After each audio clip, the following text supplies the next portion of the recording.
Bien le bonjour YouTube, je suis extrêmement heureux de vous retrouver ici pour le deuxième épisode du Canoë Trip. Je vous rappelle le concept, 90 km de canoë pendant 5 jours dans les lacs en Suède et cela en autonomie complète. On transporte avec nous la nourriture, la tente et tout le reste des affaires. Si jamais t'as pas vu le premier épisode, je te conseille vraiment de cliquer en haut à droite afin d'avoir toutes les explications.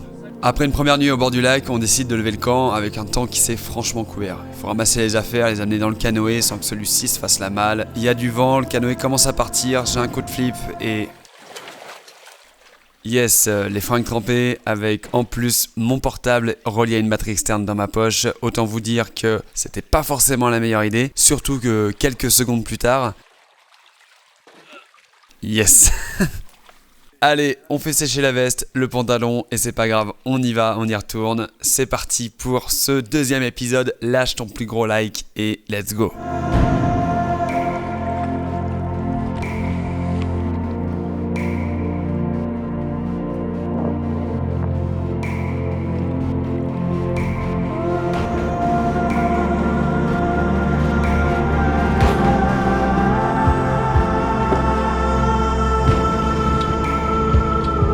D'ailleurs, pour ceux qui se demandaient comment je faisais décoller mon drone, tout simplement comme ça.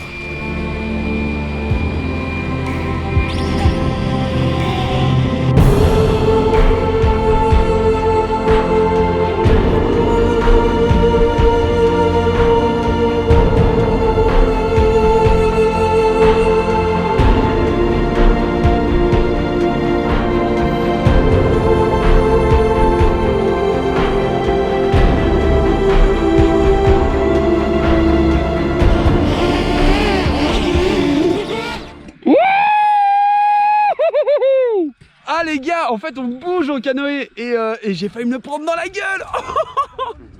D'ailleurs, pagayer debout, c'est pas non plus une super bonne idée. Bref, après quelques minutes, on arrive au bord d'un lac et là, ça y est, on comprend qu'il faut encore une fois sortir le canoë. Mais ce qu'on n'avait pas en tête, c'est que la route faisait 4 km de long.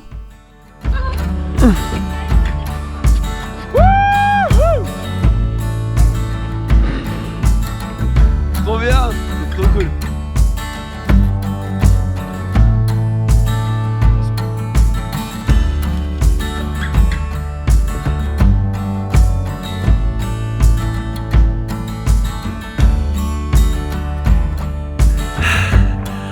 En fait, quand il te donne la canoë, il te donne aussi des roues et tu les mets dessus et comme le centre de gravité est au milieu, et c'est assez simple de le tirer. Le problème c'est que quand il y a des montées comme ça, c'est un peu relou.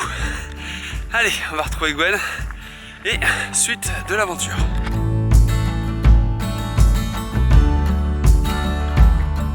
Alors la biquette, ça fait moins le malin? Montre-moi ta petite tête.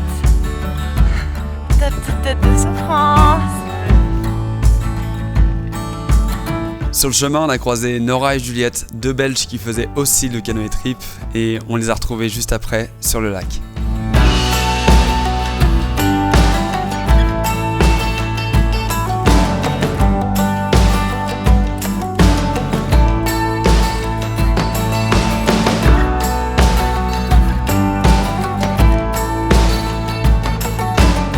À la fin de la journée, on a décidé d'appeler Max et Chloé pour les rejoindre et en fait ils étaient avec un énorme groupe de canoë trippers, donc on a décidé de se joindre à eux. Il y avait Nora, deux Juliette, Alma, Aude et Jérémy et on a complètement vécu une autre expérience, surtout avec ce qui va se passer.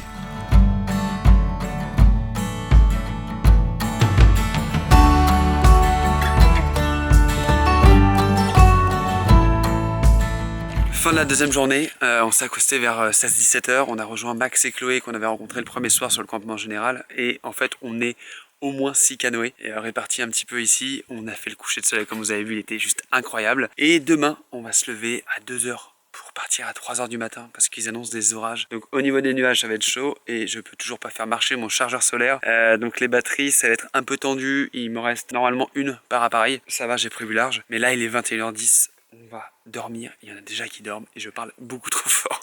Je vais me faire engueuler les gars, donc à demain. Bon c'est bon les go, on est ready. On a des copains là, des copains là-bas aussi, et là-bas, il y en a de partout.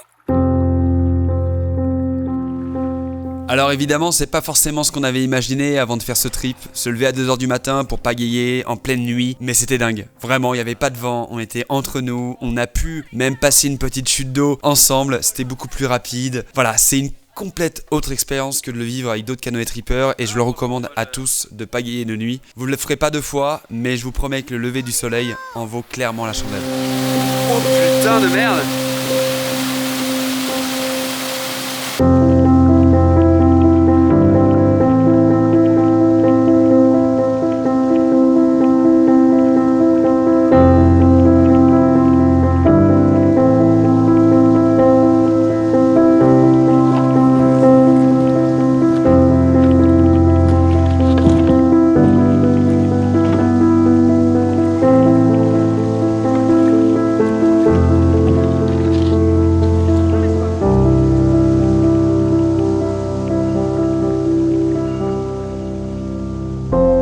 Ce petit passage dans la forêt où on a dû sortir du canoë, c'était vraiment intemporel.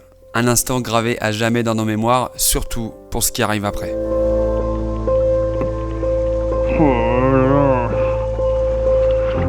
Voilà, il fallait s'y attendre. De la pluie, en train de pagayer, on a la moitié des affaires qui sont couvertes, l'autre non. Je suis en train de filmer à la GoPro parce que la RX0 est dans le sac et je l'ai pas sorti. Le plaisir. Faut dire que ce matin-là, on a fait entre 15 et 20 km de canoë, donc il fallait le sortir plusieurs fois. Et je peux vous dire un truc, c'est que heureusement qu'on était plusieurs. Et ça c'est le plus lourd.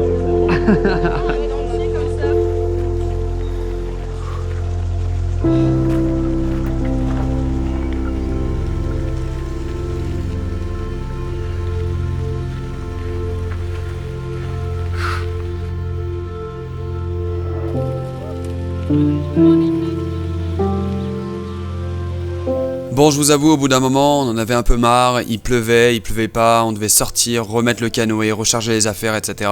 Ça commençait clairement à tirer sur la corde, donc on a cherché un endroit pour se poser. «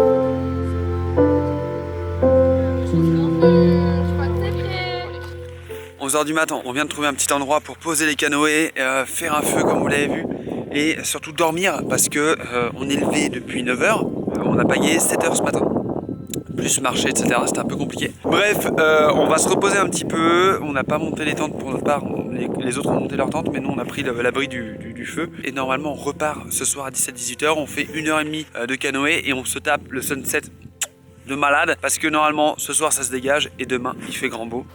En attendant, on s'est fait rincer comme pas possible. Heureusement qu'on était abrités. Et quand je vous dis que le temps suédois est vraiment incertain, c'est que quelques minutes plus tard, il faisait grand beau.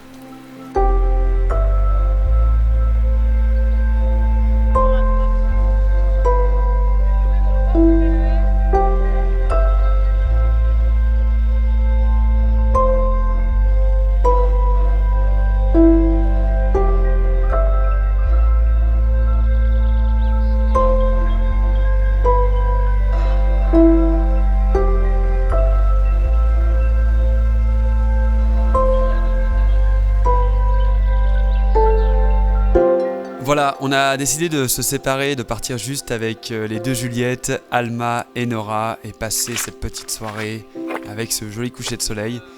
Et le lendemain, nous réserver aussi quelques surprises.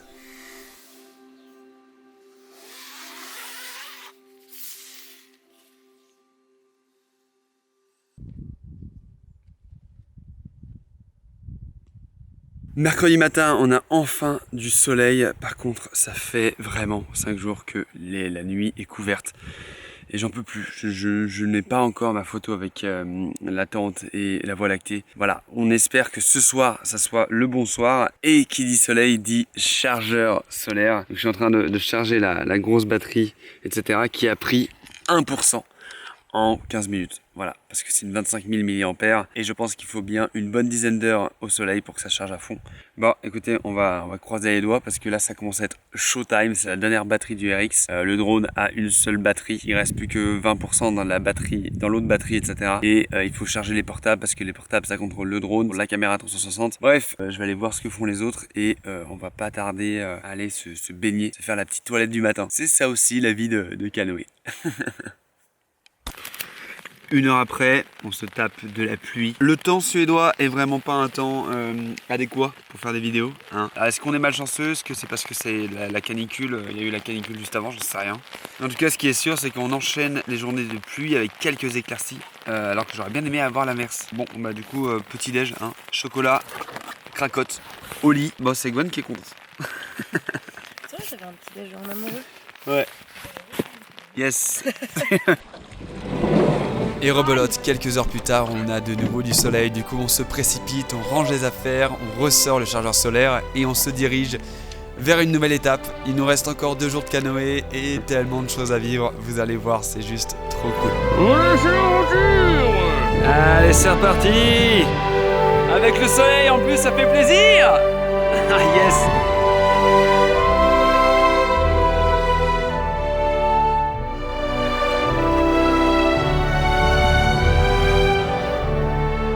Pour ceux qui se demandent, l'eau des lacs est potable, donc vous pouvez la boire à la main, mais nous on utilisait quand même une gourde LifeStraw au cas où, parce que ça filtre un peu plus. Alors ce moment-là, il est plutôt marrant, parce qu'en fait, on a décidé de prendre un petit raccourci, et ça n'a pas du tout fonctionné. J'ai dû balancer le drone pour voir si ça passait. Ça passait, mais c'était quand même assez sport.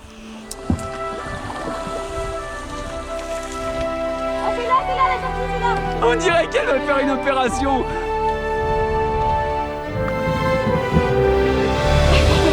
Quand je vais dire à mes parents que je suis passée par ça, ils vont vraiment pas me croire.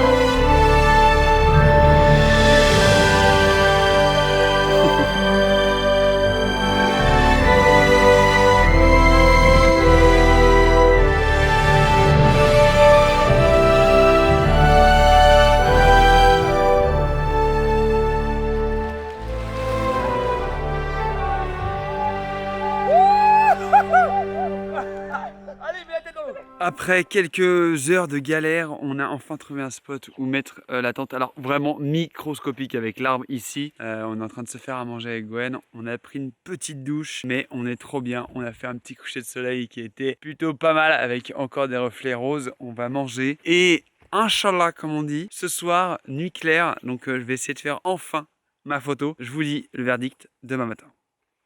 Et oui, c'est comme ça que se finit le 2e épisode du Canoë Trip. Vraiment, je prends beaucoup de plaisir à vous monter et vous partager ces vidéos. Je sais qu'elles ne sont pas parfaites, mais c'est un souvenir tellement incroyable. J'espère que ça vous a plu, auquel cas je vous laisse mettre un énorme like, un commentaire, à partager, à en parler autour de vous et surtout à me rejoindre sur Instagram parce que je suis en train de vivre une autre aventure. Bref, il y a beaucoup de choses qui arrivent. Restez là pour le 3e épisode. Je vous embrasse, je vous kiffe. Ciao tout le monde.